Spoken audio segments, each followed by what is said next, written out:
Hello students, SV academy Rawla के online platform पर online classes में आप सभी का बहुत बहुत स्वागत है।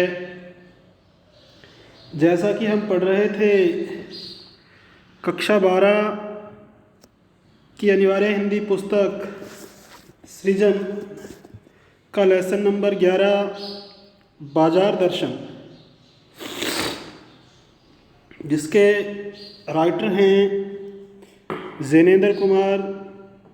इनका हमने लेखक परिचय पढ़ा था और इस लेसन में वो क्या कहना चाहते हैं, किस प्रकार बाज़ार अपनी चकाचौंध से, अपने आकर्षण से, अपनी अट्रैक्शन पावर से किस प्रकार परचेजिंग पावर वाले मनुष्य को अपनी ओर खींचता है।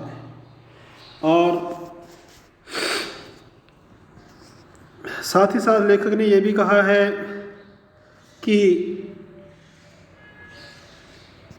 धन का दुरुपयोग व उसका अभिमान या घमंड करना बहुत ही हानिकारक है। और ठीक उसी प्रकार जैसे कि बाज़ार हमारी संतुष्टि के लिए होता है, हमें संतोषप्रद चीज़ें प्राप्त करने के उद्देश्य होता है बाज़ार का, न कि असंतोष, तृष्णा और ईर्ष्या वृद्धि के लिए, नफरत को बढ़ाने के लिए। तो इस प्रकार हमने इसका पाठ का सार पढ़ा था और आज हम पढ़ेंगे इस लेसन के बारे में। इस लेसन को एक बार की बात कहता हूँ। मित्र बाज़ार गए तो थे, कोई एक मामूली चीज़ लेने पर लौटे तो एकदम बहुत से बंडल पास थे। यानी कि लेखक अपने एक मित्र की बात करता है कि वो बाज़ार गया था कोई मामूली सा सामान लेने, परंतु जब वो वापस लौटा बाज़ार से तो मैंने देखा कि उसके पास सामान के बहुत से बंडल थे, यानी कि ज़रूरत से ज़्यादा सामान उसने खरीदा था। फिर मैंने कहा यह है क्या? मैंने उनसे कहा कि ये क्या है? बोले यह जो साथ थी। बोले यह जो साथ थी अर्थात उनकी पत्नी, उनकी अर्धांगिनी, उनकी धर्मपत्नी, वो उनके साथ थी और ये सब उसी का किया कराया है और ये सब उसी का कमाल है। उनका आशय था, उनका मतलब था कि यह पत्नी की महिमा है, यह उनकी पत्नी की महिमा है। उस महिमा का मैं कायल हूँ और उस महिमा का मैं क्या हो गया? अभी कायल हो गया या कायल हूँ।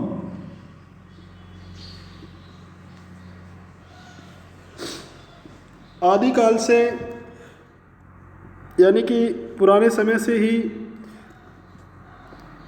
इस विषय में पति से पत्नी की ही प्रमुखता प्रमाणित है। यानी कि आदिकाल से, पुराने समय से ही इस कामों के लिए, इन कामों के लिए जो पत्नी की ही प्रमुखता प्रमाणित होती है। और यह व्यक्तित्व का प्रश्न नहीं है, यह उसके पर्सनैलिटी का, व्यक्तित्व का प्रश्न नहीं है, स्त्रीत्व का प्रश्न है, यानी कि स्त्री के प्रभाव का प्रश्न है। स्त्री माया ने जोड़े तो क्या मैं जोड़ूं? यानी कि स्त्री अगर माया नहीं जोड़े, धन नहीं जोड़े, तो फिर क्या मैं जोड़ूं? फिर भी सच है और यह है कि इस बात में पत्नी की ओट ली जाती है, यानी कि उसका सहारा या आश्रय लिया जाता है। मूल में, यानी कि जड़ में एक और तत्व को महिमा सविशेष है, यानी कि मूल में, यानी कि मुख्य रूप में एक और तत्व है जिसकी महिमा विशेष तौर पे विशेष है, यानी कि थोड़ी अलग है, वह तत्व है मनी बैग। और इससे भी सबसे ज़्यादा महत्वपूर्ण क्या चीज़ किया है, मनी बैग, अर्थात पैसे की गर्मी या एनर्जी, पैसे की गर्मी या एनर्जी। तो कहने का मतलब ये है कि अगर पैसे पास में हो, परचेजिंग पावर हो, उसकी क्रय शक्ति हो, एनर्जी हो, गर्मी हो पैसे की, तो बहुत सारी अनावश्यक चीज़ें भी मनुष्य क्या कर लेता है, खरीद लेता है। यानी कि अनावश्यक वस्तुओं को भी वो क्या करता है, खरीद लेता है। और इसका एक और कमाल यह भी है कि जब उनकी पत्नी साथ हो, किसी व्यक्ति की पत्नी साथ हो, फिर तो कहना ही क्या भी। आगे है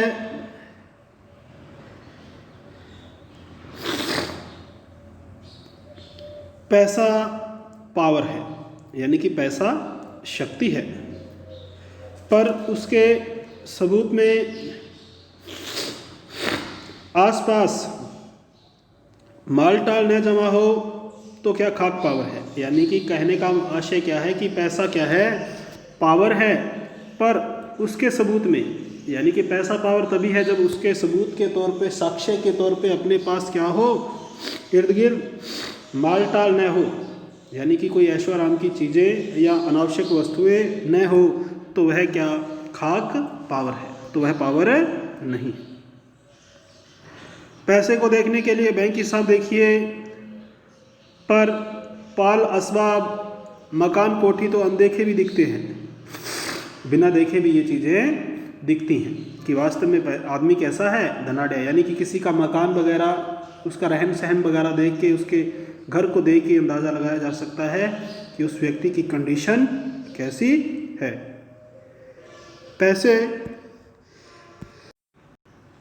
पैसे की उस परचेजिंग पावर यानी कि खरीदने की ताकत, क्रय करने की शक्ति के प्रयोग में ही उस पावर का, उस शक्ति का रस है, यानी कि आनंद है। लेकिन नहीं, लोग सहमी भी होते हैं। सहमी का मतलब अपने आप को नियंत्रित करने वाले, यानी कि अपने पैसे का दिखावा नहीं करते। वे फिजूल सामान को फिजूल समझते हैं, यानी कि वो जो बेकार है, जो अनावश्यक है, हमारी ज़रूरत का सामान ही नहीं है, तो वो उसको क्या समझते हैं, फिजूल समझते हैं, यानी कि बेकार ही समझते हैं। वे पैसा बहाते नहीं हैं और बुद्धिमान होते हैं। वे पैसा बहाते नहीं हैं और क्या होते हैं, बुद्धिमान होते हैं, समझदार होते हैं, यानी कि अपनी बुद्धि के बल पे, अपनी समझदारी के बल से ही वो सामान खरीदते हैं, सामान क्रय करते हैं।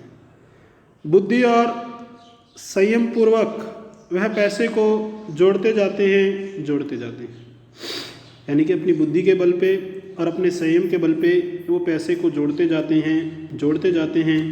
वह पैसे की पावर को इतना निश्चय समझते हैं कि उसके प्रयोग की परीक्षा उन्हें दरकरार नहीं है। और क्या समझते हैं, वह पैसे की पावर को इतना निश्चित तौर पे समझते हैं कि उसके प्रयोग की परीक्षा उन्हें दरकार नहीं है, आवश्यक नहीं है। बस खुद पैसे के जुड़ा होने पर उनका मन गर्व से फूला रहता है, अर्थात वे अंदर ही अंदर बहुत ज़्यादा प्रसन्न रहते हैं, खुश रहते हैं। मैंने कहा, यह कितना सामान ले आए, और मैंने उनसे कहा अपने मित्र से कि यह कितना सामान आप लेकर आए हो। तो मित्र ने सामने मनी बैग फैला दिया, यानी कि अपना पर्स वगैरह जिसमें वो पैसे रखता है।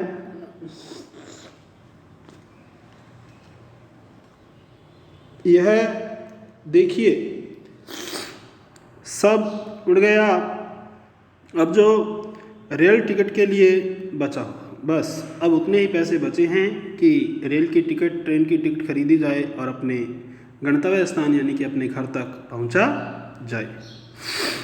मैंने तब तय माना कि और पैसा होता और सामान आता, तब मैंने तय माना कि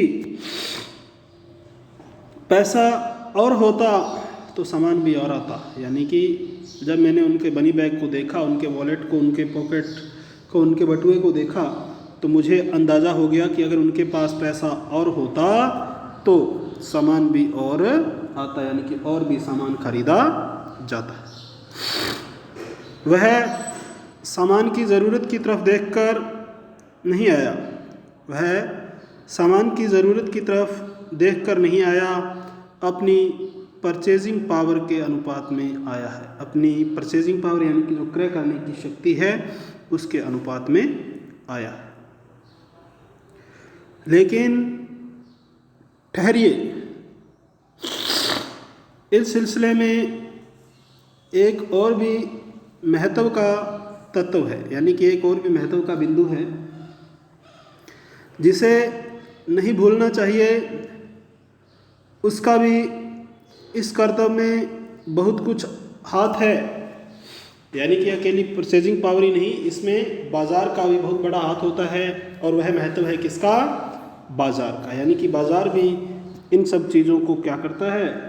खरीदने के लिए प्रेरित करता है। मैंने कहा यह इतना कुछ नाहक ले आए, यानी कि बेकार में ही ले आए। मित्र बोले कुछ न पूछो। तो मित्र ने, मैंने जब उनसे कहा कि ये सब चीज़ें आप बेकार में ही ले आए, तो मेरे मित्र ने जवाब दिया, मित्र बोले कुछ न पूछो, बाज़ार है कि शैतान का जाल है। बाज़ार है कि शैतान का जाल है। ऐसा सजा सजा कर माल रखते हैं, यानी कि इस प्रकार से डेकोरेशन करते हुए, इस प्रकार से माल को सजा सजा के रखते हैं, डेकोरेशन करके रखते हैं कि बेहया ही हो जो न फंसे। और कोई मुश्किल, कोई विरला ही ऐसा होता है जो उस सजावट में क्या होता है? फंस नहीं पाता। यानी कि बाज़ार में ऐसे माल बिछा होता है कि अनायास ही व्यक्ति, धक्के से ही व्यक्ति उसमें फंस जाता है, अर्थात उस माल को खरीदने के लिए क्या हो जाता है? तत्पर हो जाता है, तैयार हो जाता है।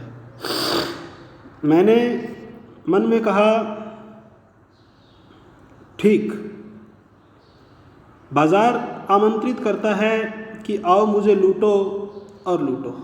मैंने मन में कहा ये बात तो ठीक है आपकी कि बाज़ार आमंत्रित करता है, इनविटेशन देता है वो, और ये कहता है कि आओ मुझे लूटो और मुझे लूटो, यानी कि मुझे लूट लो। यानी कि बाज़ार में इस प्रकार की आकर्षण शक्ति है। सब भूल जाओ, मुझे देखो। और बाज़ार क्या कहता है कि सब कुछ भूल जाओ और मुझे देखो। मेरा रूप और किसके लिए है? ये जो मेरा रंग रूप है और किसके लिए है? मैं तुम्हारे लिए हूँ और मैं आपके लिए ही हूँ। नहीं कुछ चाहते हो तो भी देखने में क्या हर्ज है? अगर कुछ नहीं चाहते तो भी बाज़ार की आकर्षण शक्ति को देखने में कोई हर्ज नहीं है, किसी प्रकार का कोई परहेज नहीं है।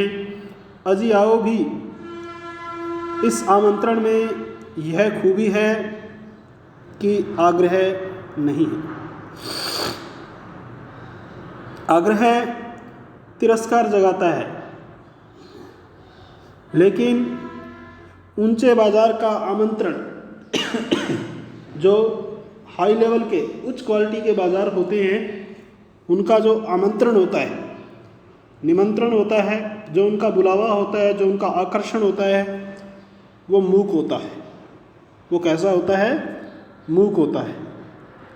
वो कैसा होता है? मूक होता है। यानी कि जो उच्च क्वालिटी के बाज़ार होते हैं, ऊंचे बाज़ार होते हैं, वो बिना किसी आवाज़ के, बिना किसी भाषा के अपने आप को क्या करते हैं? अपने को, ग्राहक को क्या करते हैं? खींचते हैं अपनी और आकर्षित करते हैं, और उससे चाह जगती है, और उससे व्यक्ति की चाह यानी कि व्यक्ति की इच्छाएं जागती हैं। चाह मतलब अभाव। चौक बाज़ार में खड़े होकर आदमी को लगने लगता है कि उसके अपने पास काफ़ी नहीं है। और चौक बाज़ार में खड़ा होता हुआ व्यक्ति उसे अपने आप उससे ऐसा महसूस होता है, उसे अपने आप को ऐसा लगता है कि उसके पास काफ़ी नहीं है, यानी कि उसके पास जो भी है वो काफ़ी नहीं है, पर्याप्त नहीं है, और चाहिए और चाहिए। और उसकी क्या इच्छा होती है? और चाहिए, यानी कि और भी बहुत सारी चीज़ें चाहिए। मेरे यहाँ कितना परिमित है और यह कितना अतुलित है। परिमित का मतलब सीमित, यानी कि मेरे यहाँ कितना परिमित है, यानी कि मेरे पास तो बहुत ही सीमित चीज़ें हैं, परंतु यहाँ अतुलित है। अतुलित का मतलब है कि यहाँ ज़रूरत से ज़्यादा चीज़ें हैं जिनको क्या करना चाहिए, मुझे खरीदना चाहिए। ओह, यानी कि अपने आप को वो कोसता है। कोई अपने को न जाने तो बाज़ार का यह चौक उसे कामना से, इच्छा से विकल बना छोड़े, बड़ा ही व्याकुल बनाकर छोड़े। विकल क्यों? व्याकुल ही क्यों? पागल, यानी कि बाज़ार की जो आकर्षण शक्ति है उसे व्याकुल ही नहीं करती, उसे पागल भी कर देती है। असंतोष, तृष्णा और ईर्ष्या, यानी कि नफरत, तृष्णा उसकी प्यास की शक्ति, ईर्ष्या से घायल कर मनुष्य को सदा के लिए, यानी कि रोज़ाना के लिए, प्रतिदिन के लिए यह बेकार बना डाल सकता है। यानी कि यह क्या करता है? व्यक्ति को बेकार बना सकता है। एक मित्र की बात है,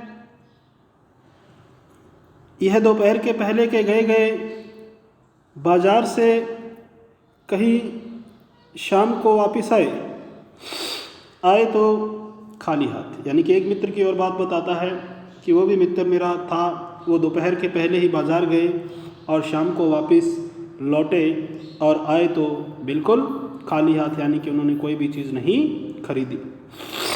मैंने पूछा कहाँ रहे? बोले बाज़ार देखते रहे। क्या बोले? कि बाज़ार को देखते रहे। मैंने कहा बाज़ार को देखते क्या रहे? और उन्होंने कहा कि मैं बाज़ार को देखता रहा। तो मैंने पूछा कि बाज़ार को देखते क्या रहे? बोले क्यों बाज़ार? तब मैंने कहा लाए तो कुछ नहीं। और जो मित्र मेरा दोपहर के बाद गया था वो भी बाज़ार गया, तो मैं आते वक्त देखा कि उसके हाथ में कुछ नहीं है। तो मैंने पूछा भी कहाँ गए थे? बाज़ार गए थे, बाज़ार देखते रहे। तो मैंने कहा भी देखते क्या रहे? लाए तो कुछ ही नहीं। बोले हाँ, पर यह समझ में नहीं आ रहा था कि क्या लूँ और क्या न लूँ। यानी कि यह समझ नहीं आता था कि न लूँ तो क्या, यानी कि ऐसी कोई चीज़ नहीं थी जो मुझे ऐसे नहीं लग रहा था। यानी कि प्रत्येक चीज़ आकर्षित कर रही थी और कह रही थी कि मुझे भी खरीद और मुझे भी खरीद। सभी कुछ तो लेने को जी होता था, यानी कि सभी चीज़ें खरीदने का मन कर रहा था। कुछ लेने का मतलब था से सब कुछ को छोड़ देना, से सब कुछ को छोड़ देना। पर मैं कुछ भी नहीं छोड़ना चाहता था, परंतु मैं कुछ भी नहीं छोड़ना चाहता था। इससे मैं कुछ भी नहीं ले सका। तो इस कारण मैं बाज़ार से कुछ भी नहीं ले सका। मैंने कहा खूब। मैंने क्या कहा? कि खूब, कि वास्तव में आपकी इच्छा शक्ति को दाद देनी पड़ेगी। तो आज के लिए स्टूडेंट्स इतना ही। बाकी जो बचा लेसन है इसको आगामी ऑनलाइन क्लास के दौरान पढ़ेंगे। तो आज के लिए इतना ही। बहुत बहुत धन्यवाद। जय हिंद, जय भारत।